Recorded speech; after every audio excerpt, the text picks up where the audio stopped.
یہ صرف اتفاق ہے یا کسی تعلق کی ابتدا؟ وہ 2 مرتبہ مجھ سے ملا، میری مدد کی اور فوراً چلا گیا۔ وہ مغرور ہے یا محتاط، بے نیاز ہے یا خشک مزاج، وہ جو بھی ہے دوسروں سے کافی مختلف ہے۔ پتہ نہیں کیوں اس کے ساتھ گمنام ای میل والی شرارت مجھے اچھی لگی۔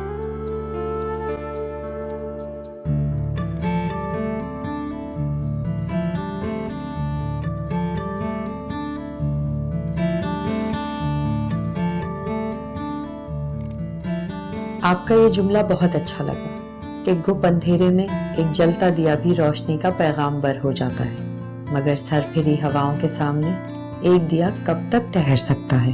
اس دیے کو جلتے رہنے کے لیے فانوس کی ضرورت ہے جو اس کی حفاظت کر سکے۔